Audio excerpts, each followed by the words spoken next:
you don't get hot, then we're just going to continue to see bad shooting and bad basketball. And they'll say it's, because both teams are playing good defense.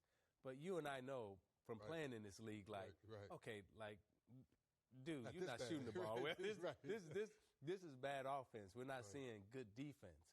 Now, hopefully, they can find something to work for them inside, some post-ups or whatever, or work some type of different offense. But right now, back in the day, I want some of my grade school coaches, the type of basketball that we're watching, they used to call this alley ball. Well, really, you just run up and down, you hoist threes, then the next guy come down, he hoists up a three, one-on-one, me against you. They used to call this alley ball. This is the type of ball you played in the rec. This wasn't the type of basketball that we're used to seeing in the NBA. And when shots aren't falling, we saw what we saw at the end, where guys just kind of put their heads down and try to go to the rim and make something happen. Yeah, and in the park, they hope you get a foul. And then you argue for 5 seconds, like, that's not a foul. Oh, yes, you fouled me. Who ball it? And then you shoot for it, right? Yep. Right. But this is what we're seeing now. So I don't know what options are available. Dwayne Casey's got to be pulling his hair out at this point. He's got go-to scorers in a star backcourt that just hasn't been there for him throughout the postseason in the Indiana series and in this game. Lowry looked like maybe he had gotten it back in Game 3 with 33 points. He shot the ball well. And then again tonight, 2 of 11. And speak of the devil, there he is, Dwayne Casey, hair intact. Let's hear what he has to say. Coach, is it almost unfathomable to you, however many pieces come and go, whether guys are shooting well or not, that you keep going to overtime in 3 of the 4 games? I mean, does that just say something maybe about the greater fortitude or just the way these teams push to keep getting this same result?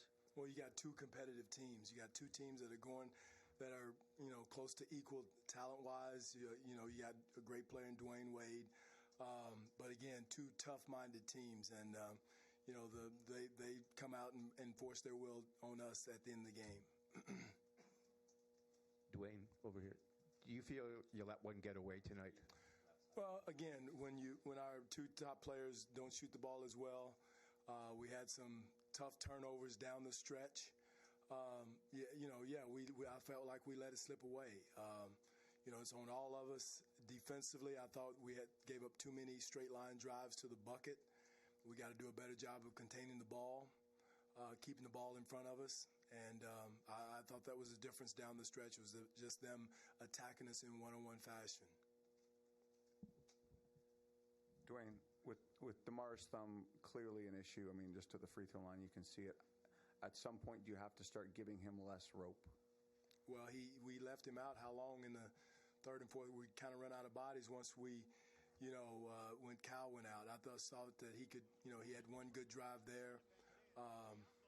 In that situation, again, we left him out as long as we could, but we had to tried to get him back in. We were running out of bodies, running out of matchups. Dwayne, how much is it a concern going forward, the fact that he is really laboring with that thumb? Well, it is a concern. Again, he's been getting treatment on it, and but again, he's a tough kid. I think he's trying to play through it.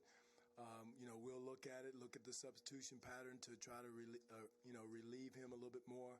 I thought we left him out as long as we could, and then got him back in, and at that time. So we'll figure it out as far as the substitution, his thumb, whatever it is, and go from there.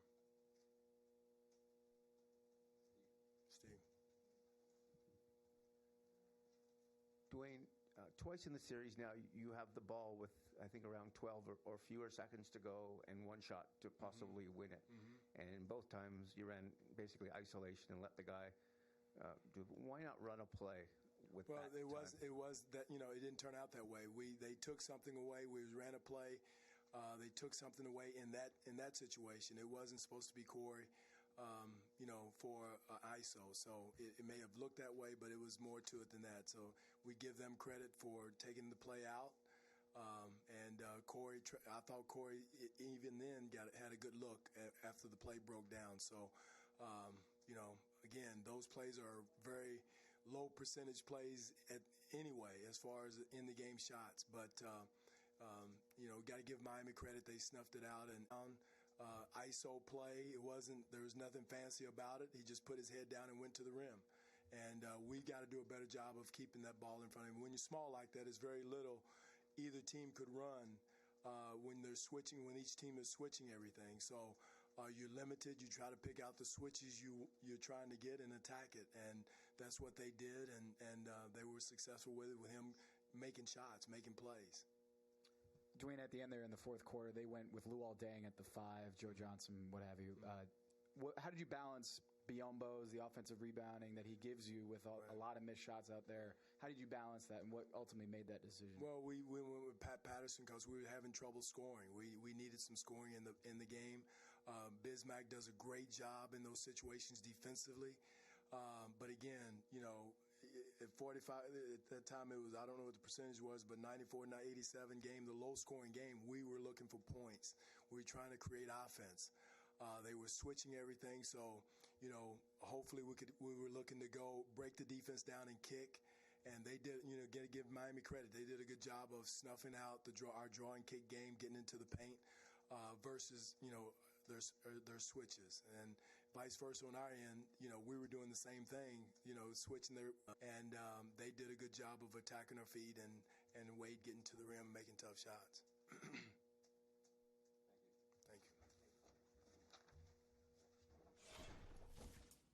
Oh, he's been the difference for Miami in the games that they've won. Dwayne Wade with 30 points tonight. Heat even things up. More of our post-game coverage next.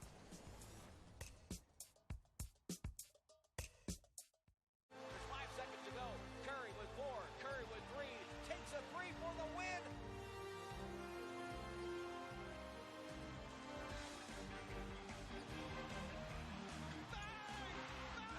Oh, what a shot from Curry! Curry with 12 threes has tied the record.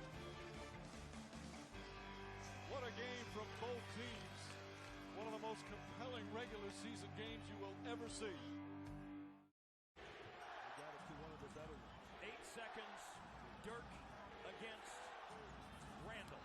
Let's get out of here. Dirk with the shot. And with 2.1, that's how far we are from getting out of here.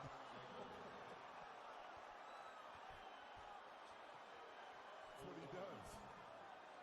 That is what he does. He scored 5 points in the first 3 quarters, 8 in the fourth quarter. Hey everybody, welcome to 24 Seconds with me, Jeremy Lin. If I were to choose a hidden talent, it would probably be cooking. I got really into it last year. This is fun. I like cooking. I'm not nervous because I don't have to eat it.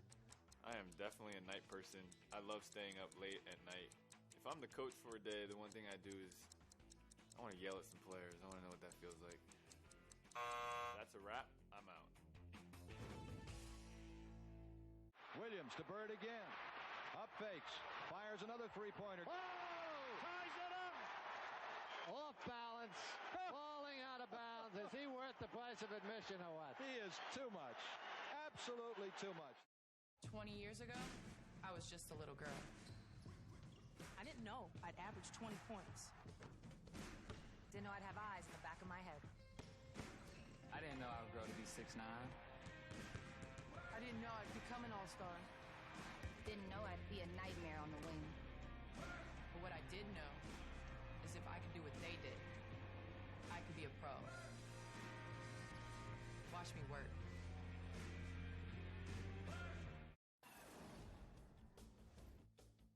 Jonas Valanciunas done for the series with that badly sprained right ankle. You see he's got a boot on, not a fashion statement. So many players coming in, trying to impress fashion-wise.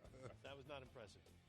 Dwayne Wade and the Heat trying to tie this thing back up on their home floor. Virtual must-win for them.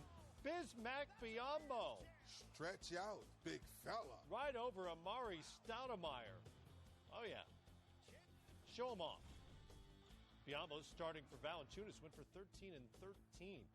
Kyle Lowry and DeMar DeRozan struggles are real and continuous. Real struggles. Zig, we've been around this game a long time. Haven't seen a backcourt at the same time shoot the ball as poorly they've shot all playoffs. They went 3 of 19 in the first half between the two of them. And still figuring out ways to win games. And stay in games, yeah. Dwayne Wade, 15 before halftime. Vintage playoff moments for the 34-year-old.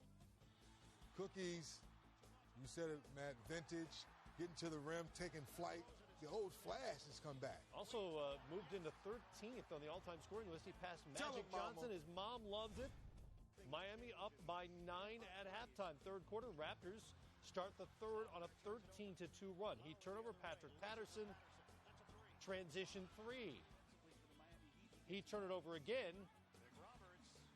Not an outrageous number of turnovers tonight, just 13 of them. DeMarre Carroll going the other way. He had 13. And Toronto takes the lead 50-48 to the fourth quarter. Goran Dragic. No. Raptors in transition. Terrence Ross had some moments. And right here, man, I thought, wait a minute, Raptors are playing with confidence. They're getting stopped. Back within 2. Kyle Lowry spinning, but called for the offensive foul, and it's his 6th of the night. Lowry has to sit out the final minute 58 of regulation, and whatever lay ahead. Corey Joseph became the de facto go-to guy for the Raptors. Yeah, and Corey did as good a job as he possibly could under these circumstances. He made timely shots, got to the basket, and was really their only offensive threat. And he had 14. Raptors chance to ice it. Corey Joseph misses. Wade brings it the other way. Working on Carroll, past him and in.